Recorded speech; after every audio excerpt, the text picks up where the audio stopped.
இந்த செய்தியை உங்களுக்காக வழங்குவது அருண் மசாலா. 1983 ஆண்டிலிருந்து தரத்துடன் தன்மை மாறாத அறுசுவை சமையலுக்கான அருண் மசாலா.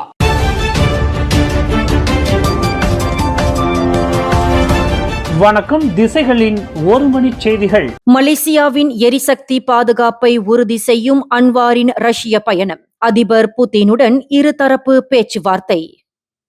பிரதமர் டத்தோசரி அன்வார் இப்ராஹிமின் ரஷ்ய பயணமும் அந்நாட்டு அதிபர் விளாடிமிர் புதின் உடனான சந்திப்பும் மலேசியாவின் எண்ணெய் மற்றும் டீசல் விநியோகத்தின் தொடர்ச்சியையும் பாதுகாப்பையும் உறுதிப்படுத்தும் நோக்கில் அமைய உள்ளது. இன்று தொடங்கும் இந்த அதிகாரப்பூர்வ பயணத்தின் போது ஆசியான் தலைவர்கள் மற்றும் ரஷ்ய அரசாங்கத்திற்கு இடையிலான சந்திப்பில் இது தொடர்பான இருதரப்பு பேச்சுவார்த்தைகள் நடைபெறவுள்ளன. உலகளாவிய எரிபொருள் பற்றாக்குறைகளுக்கு மத்தியில் மலேசியாவிற்கு எண்ணெய் மற்றும் டீசல் விநியோகம் தங்கு தடையின்றி தொடர்வதை உறுதிப்படுத்துவதே இந்த பயணத்தின் முக்கிய நோக்கங்களில் ஒன்றாகும் என்று பிரதமர் அன்வார் தெரிவித்துள்ளார். அதேவேளையில் வலுவான பொருளாதார நிர்வாகமும் அனைத்துலக நாடுகளுடனான நல்லுறவுகளும் ரான் 95 பெட்ரோலின் சில்லறை விலையை லிட்டருக்கு 1 ரிங்கிட் 99 காசுகள் என்ற அளவிலேயே மலேசியா தொடர்ந்து பராமரித்து வர முடிவதாகவும் அன்வார் குறிப்பிட்டுள்ளார். மேலும் ஈரான், அமெரிக்கா மற்றும் இஸ்ரேல் ஆகியவற்றிற்கு இடையிலான போர் மிக விரைவில் தீர்வுக்கு வரக்கூடும் என்று பாகிஸ்தான் பிரதமர் ஷெபாஸ் ஷரீப் தம்மிடம் தெரிவித்ததாகவும் அன்வார் தெரிவித்துள்ளார். அதன் அடிப்படையில் வரும் வெள்ளிக்கிழமைக்குள் ஒப்பந்தம் ஒன்று கையெழுத்தாகலாம் என்றும் போருக்கு தீர்வு காணப்படலாம் என்றும் அன்வார் விவரித்துள்ளார். இதனிடையே ஹார்மோஸ் நீரிணை தொடர்ந்து மூடப்பட்டிருந்தால் அதன் தாக்கம் மலேசியாவையும் பாதிக்கும் மற்றும் கச்சா எண்ணெய் விலைகள் உயரும் என்பதால் இந்த ஒப்பந்தமும் தீர்வும் மிகவும் அவசியம் என்றும் அன்வார் வலியுறுத்தியுள்ளார்.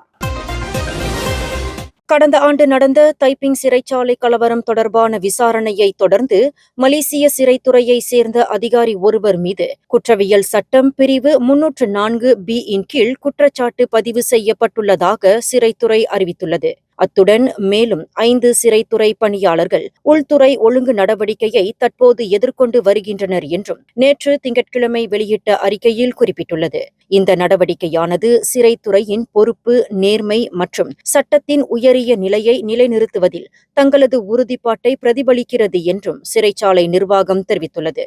மேலும் சட்டத்தையோ அல்லது சேவை விதிமுறைகளையோ மீறியதாக நிரூபிக்கப்படும் எந்த நபரையும் அவர்கள் எந்த பதவியில் இருந்தாலும் தாங்கள் பாதுகாக்கவோ சமரசம் செய்யவோ போவதில்லை என்றும் அந்த அறிக்கையில் குறிப்பிடப்பட்டுள்ளது. மேலும் அதிகார துஷ்பிரயோகம், ஒழுங்கீனம் மற்றும் சட்ட மீறல்களுக்கு எதிராக ஜீரோ டாலரன்ஸ் கொள்கையை சிறைத்துறை தொடர்ந்து கடைபிடித்து வருவதாகவும் தெரிவிக்கப்பட்டுள்ளது. இச்சம்பவம் தொடர்பான சட்ட நடைமுறைகள் தொடர்ந்து நடைபெற்று வரும் நிலையில் அதிகாரிகளுடன் முழுமையான ஒத்துழைப்பை வழங்குவதில் சிறைத்துறை உறுதியாக இருப்பதாகவும் அந்த அறிக்கையில் வலியுறுத்தப்பட்டுள்ளது.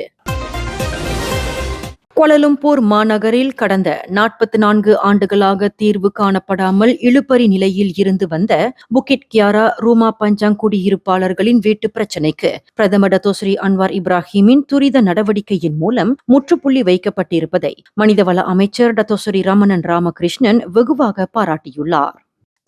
தலைமுறையாக இழுபறியாக இருந்த இந்த மக்கள் பிரச்சனையை தீர்ப்பதில் பிரதமர் காட்டிய அசைக்க முடியாத அரசியல் மனதிடமும் நிர்வாகத்திறனும் மடானி அரசாங்கத்தின் மீதான நம்பிக்கையை மேலும் வலுப்படுத்தியுள்ளது என்றும் அவர் குறிப்பிட்டுள்ளார். எவ்வித தாமதமும் இன்றி பாதிக்கப்பட்டவர்களுக்கு நீதியை நிலைநாட்டும் அரசாங்கத்தின் இந்த உறுதியான அணுகுமுறை ஏழை எளிய மக்களின் நலனே தனது முதன்மை முன்னுரிமை என்பதை மீண்டும் ஒருமுறை பறைசாற்றியிருப்பதாக அவர் பெருமிதத்துடன் தெரிவித்துள்ளார். சுங்கைபுலோ நாடாளுமன்ற உறுப்பினருமான ரமணன் தகுதியுள்ள ஒவ்வொரு குடும்பத்திற்கும் 2 புதிய வீடுகள் வீதம் இலவசமாக வழங்கப்படும் என்ற அறிவிப்பு நகர்ப்புற ஏழை மக்களின் வாழ்வாதாரத்தில் மிகப்பெரிய மாற்றத்தை ஏற்படுத்தப் போகும் வரலாற்று சிறப்புமிக்க மைல்கல் என்று வர்ணித்துள்ளார். குறிப்பாக அந்த வீட்டு வசதி பகுதியின் பராமரிப்பிற்காக கூடுதல் நிதியாக 1 மில்லியன் வெள்ளியை பிரதமர் ஒதுக்கியிருப்பது வீடுகளை கட்டித் தருவதோடு மட்டுமல்லாமல் அந்த மக்களின் நீண்டகால வாழ்வின் தரத்தையும் பாதுகாப்பான சூழலையும் உறுதி செய்வதில்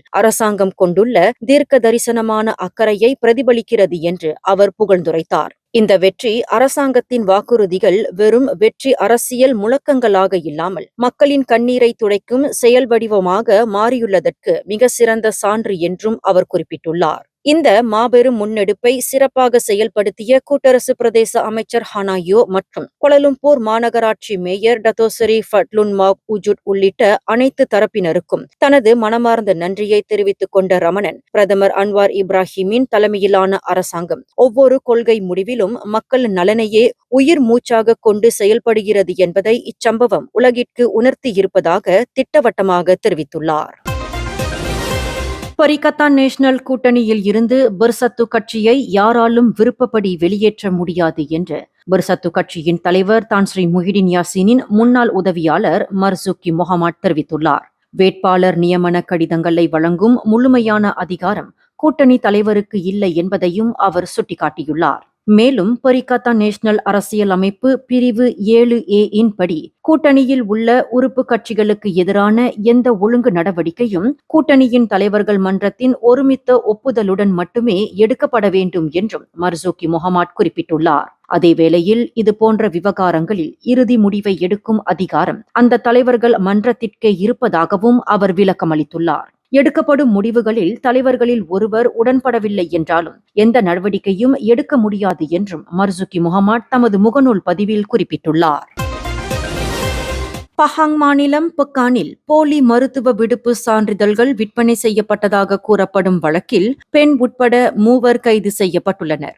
கடந்த ஜூன் 10 பெக்கான் மாவட்ட சுகாதார அலுவலகம் அளித்த புகாரை தொடர்ந்து மேற்கொள்ளப்பட்ட விசாரணையின் அடிப்படையில் இந்த கைது நடவடிக்கை மேற்கொள்ளப்பட்டதாக போலீசார் தெரிவித்துள்ளனர். இச்சம்பவம் தொடர்பாக 30 வயதுகளில் உள்ள மெக்கானிக், வாகன பணிமனை உரிமையாளர் மற்றும் துப்புரவு பணியாளர் ஒருவர் ஆகியோர் நேற்று பிற்பகல் சுமார் 3 மணியளவில் கைது செய்யப்பட்டதாக பெக்கான் மாவட்ட போலீஸ் தலைவர் ஜைடி மட்ஸின் தெரிவித்துள்ளார். இந்த 3வரும் போலி மருத்துவ சான்றிதழ் விற்பனை செயல்பாட்டில் இடைத்தரகர்களாக செயல்பட்டிருக்கலாம் என நம்பப்படுகின்றது. கட்டணம் செலுத்தி அரசாங்க சுகாதார நிலையத்திலிருந்து போலி மருத்துவ சான்றிதழ் பெற்றதாக நபர் ஒருவர் அளித்த புகாரின் அடிப்படையில் இந்த நடவடிக்கையானது மேற்கொள்ளப்பட்டுள்ளது குறிப்பிடத்தக்கது. நேற்று காஜாங்கில் உள்ள தமான் செப்பாக்கட் இண்டா 2 அடுக்குமாடி குடியிருப்பின் மேல் தளத்திலிருந்து கீழே விழுந்த 11 வயது சிறுவன் உயிரிழந்தான். இச்சம்பவம் குறித்து நேற்று காலை சுமார் 7:10 மணியளவில் அவசர அழைப்பு பெறப்பட்டதாக காஜாங் மாவட்ட போலீஸ் தலைவர் நஸ்ருன் அப்துல் யூசுப் தெரிவித்துள்ளார். அச்சிறுவன் அடுக்குமாடி குடியிருப்பின் 7வது மாடியில் இருந்து கீழே விழுந்திருக்கலாம் என நம்பப்படுவதாக குறிப்பிட்ட அவர், சம்பவ இடத்திற்கு விரைந்த மருத்துவ அதிகாரிகள் அச்சிறுவன் ஏற்கனவே இறந்துவிட்டதை உறுதிப்படுத்தியதாக குறிப்பிட்டுள்ளார். இந்நிலையில் அப்பகுதி மக்களிடையே சோகத்தை ஏற்படுத்தியுள்ள இச்சம்பவம் தொடர்பாக போலீசார் மேலதிக விசாரணைகளை மேற்கொண்டு வருகின்றனர். அதேவேளையில் குழந்தைகள் மற்றும் சிறார்களுடன் அடுக்குமாடி குடியிருப்புகளில் வசிக்கும் பெற்றோர் மிகவும் கவனமாகவும் எச்சரிக்கையுடன் இருக்க வேண்டும் என்றும் நஸ்ருன் அப்துல் யூசுப் வலியுறுத்தியுள்ளார். கொலத்ரங்கானுவில் 13 வயது பள்ளி மாணவனை பாலியல் ரீதியாக துன்புறுத்தியதாக சந்தேகிக்கப்படும் 30 வயது ஆண் ஆசிரியர் ஒருவர் கைது செய்யப்பட்டுள்ளார். சந்தேக நபர் கடந்த ஞாயிற்றுக்கிழமை இரவு அவரது வீட்டில் கைது செய்யப்பட்டதாக கொலத்ரங்கானு மாவட்ட போலீஸ் தலைவர் அஸ்லி நூர் தெரிவித்துள்ளார். தொடக்கப்பள்ளி ஆசிரியரான அந்நபர் கடந்த ஜூன் 4 காலை 8 மணியளவில் கொலத்ரங்கானுவில் உள்ள தங்கும் விடுதியில் வைத்து அம்மாணவரை பாலியல் ரீதியாக துன்புறுத்தியதாக குற்றம் சாட்டப்பட்டுள்ளார். இவ்வழக்கானது குழந்தைகளுக்கு எதிரான பாலியல் குற்றங்கள் சட்டம் 2017 பிரிவு 14A 14D மற்றும் 15B கீழ் உடல் ரீதியான மற்றும் உடல் சாராத பாலியல் துன்புறுத்தல் குற்றச்சாட்டுகளின் அடிப்படையில் விசாரணை செய்யப்பட்டு வருகின்றது. மேலும் சந்தேக நபர் வரும் ஜூன் 21 வரை விசாரணைக்காக தடுத்து வைக்கப்பட்டுள்ளார். உங்களுக்காக வழங்கியது அருண் மசாலா. 1983 ஆண்டிலிருந்து தரத்துடன் தன்மை மாறாத அறுசுவை சமையலுக்கு அருண் மசாலா. மேலும் செய்திகளை தெரிந்து கொள்ள கீழே இருக்கும் பெல் பட்டனை அழுத்துங்கள். உங்கள் மகிழ்ச்சியை வெளிப்படுத்த லைக் மற்றும் ஷேர் செய்யுங்கள். தொடர்ந்து திசைகளோடு இணைந்திருக்க சப்ஸ்கிரைப் செய்யுங்கள்.